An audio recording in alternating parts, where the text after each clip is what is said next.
Let me just start by trying to walk anyone who's listening through what the firefighters in East Palestine dealt with on the evening of the crash. This is a nearly all volunteer firefighting force, and they were asked to go into a burning inferno, not knowing what they were actually dealing with. Now, they learned later, that a number of hazardous chemicals were on board the train. They had no notice of that going in.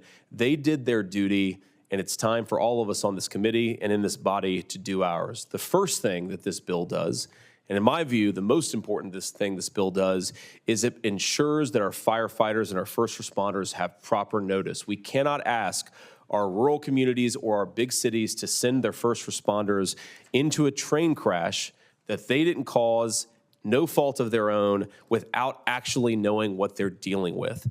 That is the first and most important thing this legislation does, but it does a couple of other things as well.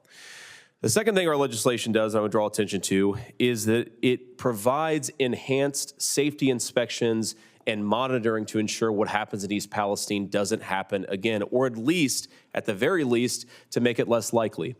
We heard the leadership of the American Association of Railroads. I admire their honesty for this, for admitting that 30 seconds is not nearly enough time to inspect a rail car before it goes into our communities. Our legislation would make these inspections more rigorous. It would actually enable there to be more time for these inspections, and it would make it more likely that inspectors catch the things that cause these trains to go off the tracks in the first place.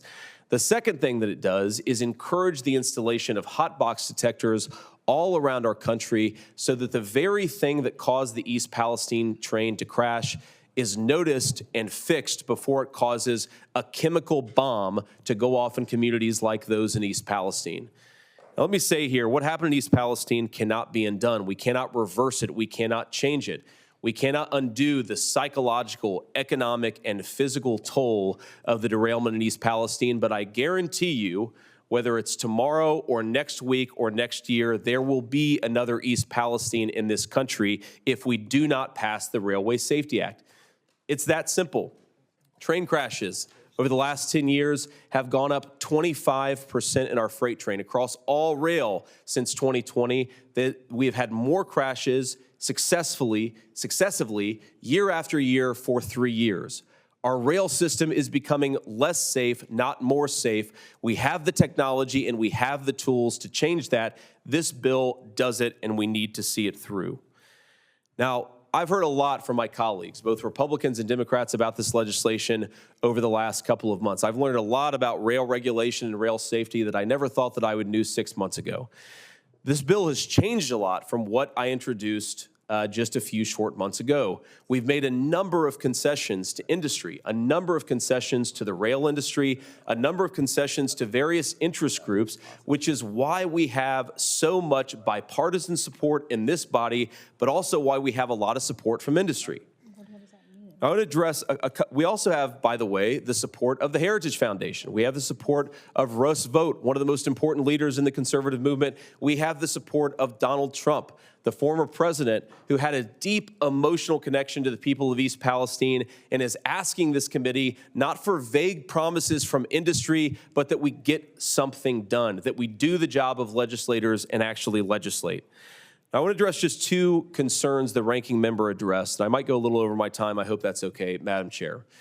The first is this question of whether this bill will make it harder and will empower the Biden administration to prevent the transportation of coal and of other materials by rail. I don't think that's a fair characterization of our legislation. In fact, if you look at the number of industry groups, including the Chemical Council, that have come out in support of our legislation, they would not be supporting it if they thought it would make it impossible to transport their product by rail. Yes, it may make rail transportation a little bit more expensive, but it's going to make rail transportation a little bit more expensive in the service of safety, because let's be honest, we have allowed the rail industry to socialize the risk of their business while privatizing the rewards. The people of East Palestine are going to deal with the costs of what Norfolk Southern did for the next generation. the mental health costs, the physical health costs, the economic damage, the loss of home and property values, they will be dealing with this for 20 years hence. The least that we can do is make it less likely that the next East Palestine happens in our communities. We cannot, on the one hand, acknowledge that Ohio taxpayers and Ohio citizens are bearing the cost of this accident, and on the other hand, say it's ridiculous to require the rail industry to do a little bit more on safety. They should be doing more on safety. They should be incurring some additional costs so that another East Palestine doesn't happen again. The final point that I want to make here is the ranking member talked about the discretion given to the Biden administration. The ranking member himself has supported a number of pieces of legislation, even out of this committee, that give plenty of discretion to the Biden administration, including giving the Biden administration discretion over things like capital gains tax cuts for tech CEOs.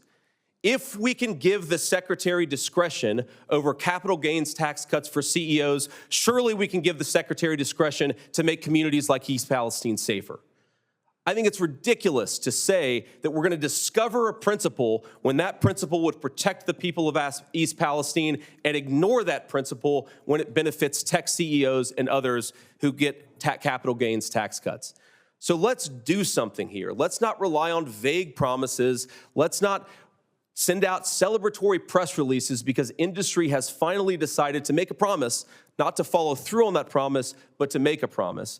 Let's actually do something for the people of East Palestine and all across our country. Let's get the Railway Safety Act done. It's common sense. It's a very narrow piece of legislation tailored to what we need to do to make rail safety a reality in this country. Thank you, Madam Chair.